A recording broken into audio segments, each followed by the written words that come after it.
All right, so we got this equation, 8x plus 3y equals 15, right? And that's going to be our given. So 8x plus 3y equals 15. And that's given. Okay? Now we have a rule out there, and the rule is y equals mx plus b. Right? Y equals mx plus b. Whereas m represents the slope. And the slope of an equation is the rise over the run. Okay? So when you have a line, right? The slope is how much does it rise and how much does it run. And in this case, you have a positive slope because it's going up from left to right. So it's positive. If it were negative, it would go down from left to right. We talked about this, right? And if it were no slope, it would be straight up and down, and zero slope. Right? So flat. Looks like the mountain.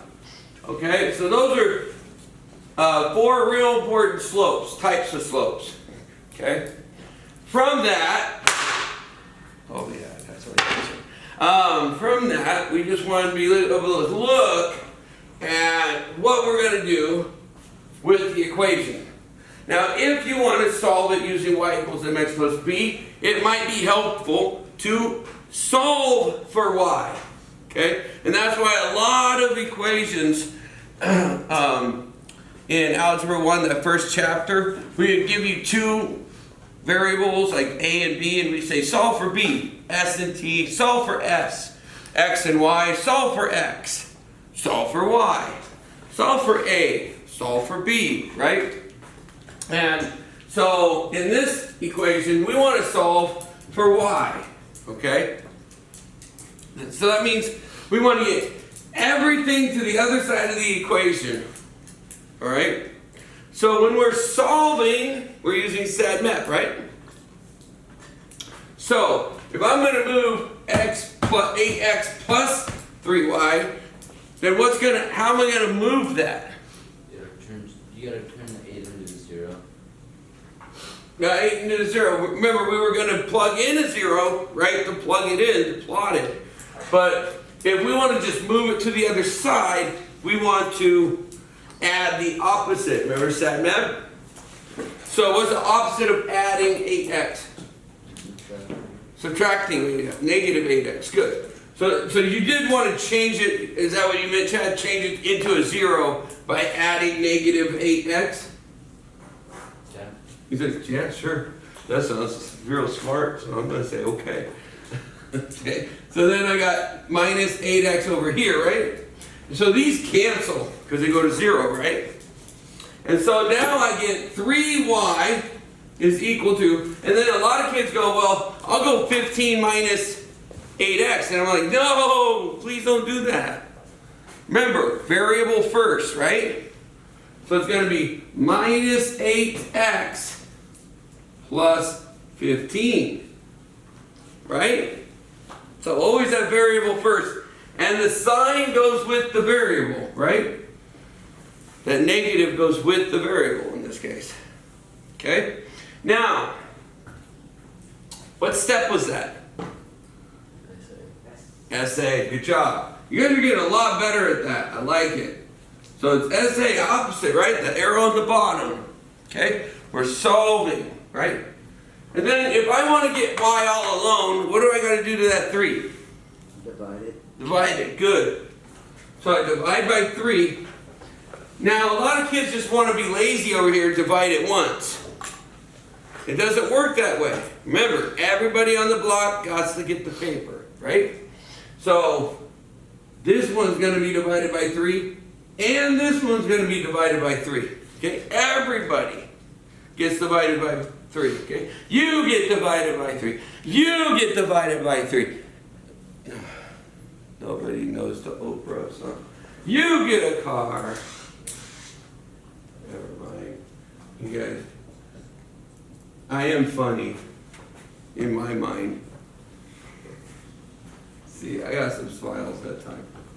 Alright, so I have negative 8 over 3 x, right? And then what is 15 divided by 3? 5, good job. Plus 5. And what did we do? DM, good job. Okay? Now later on, next year, DM and SA start becoming what we call subtraction property of equality. In this case, division property of equality, right? In the last case, subtraction property of equality. See what I mean? So you'll learn that next year. But see how much easier it's going to be next year by learning this year, right? By putting my 2-column proof down, geometry is going to be a cake for you guys next year. I think you guys are going to have a lot of fun. And you're going to be I'm going to have like 3 or 4 geometry classes and only 1 algebra class, right? So how many of those geometry class students are going to learn this way? Just you guys, right? So you guys are going to get in there going, oh, I know what to do. So I'm going to have to use you to help the rest of them. Does that make sense? Okay? Now, what's the next step? Well, this is y equals mx plus b, right? If I were to write it underneath, and that's what I usually teach my students is say, hey, write it underneath. Y equals mx plus b. Okay? And if you do that, then you start to notice, look at this. This is m. This is b. Okay, the whole sign though, even if this is minus 5, that becomes b. Does that make sense? Okay? So, by definition of y equals mx plus b, which you just now learned, right? So next year in geometry, like I talked about before, you already know it, so you'll be expected to know this, right? So you'll have to jump in on it right away, okay? So we're learning it right now, but by definition of y equals mx plus b, what is m? M equals negative 8 over 3. Okay? And what is b? 5. B equals 5. And so, and let me go a little step farther. What is m? It's the slope, right? So this is the slope. Okay? Which means, what's negative 8 mean? So this is the rise. Okay? So that means it goes down 8. Right? Because it's negative. Negative is down. Right? But the bottom is positive, right? So is that right or left? Right. Right. Correct. So this is run, and so it's going to run to the right. Okay? So I want you to also give me the anti-slope. The anti-slope. We're just going to make that up. We're going to call it the anti-slope. And what the anti-slope is the same slope written in a different way. So I'm going to do another m, but instead of negative 8 over 5, I'm going to do 8 over negative 5. Why is that the same? Why is that the same? If you have a negative and you multiply it by a positive, what do you get? Negative times a positive. Negative. Negative, right? So that's why it's still the same. It's still negative, right? I didn't make them both positive. I didn't make them both negative, right? Yes, Christian. So on rise, what's under that rise? Run, yes. Rise over run. Very good. And so right here, your rise is up or down?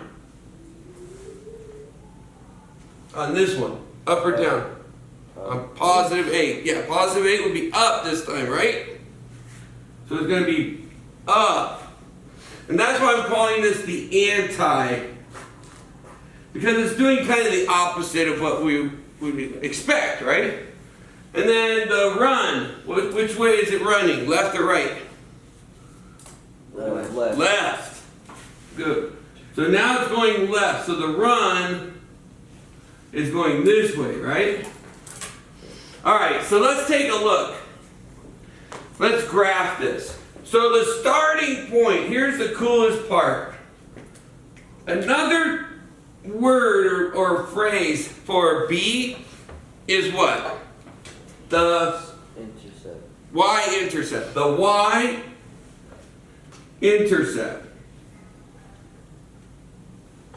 Okay? Now I also call it the starting point. Okay? The reason why I call it the starting point is I go to the y-axis and I look for that point. Where is 5 on the y-axis? On the right. So 1, 2, 3, 4, 5, right? So right here is 5. Does that make sense? On the y-axis, correct? And this is the x-axis, right? Okay? So I go up to 5 and I make a point. And from that point, I'm going to do the first slope. So I'm going to do this one in, let's do it in red. So this is going to be rise, overrun, and we're going to go down 8. We're going to go right 3. Does that make sense? So negative 8 over 3. So down 8. 1, 2, 3, 4, 5, 6, 7, 8. Okay? And then run 3. So right 3. 1, 2, 3. And so this is where my point is. Okay? Now,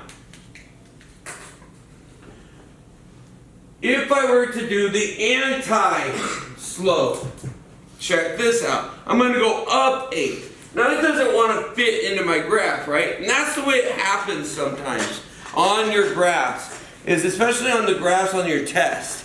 It's like, oh my goodness, I can't fit this because I can't go up 8 and stay on the graph. Does that make sense?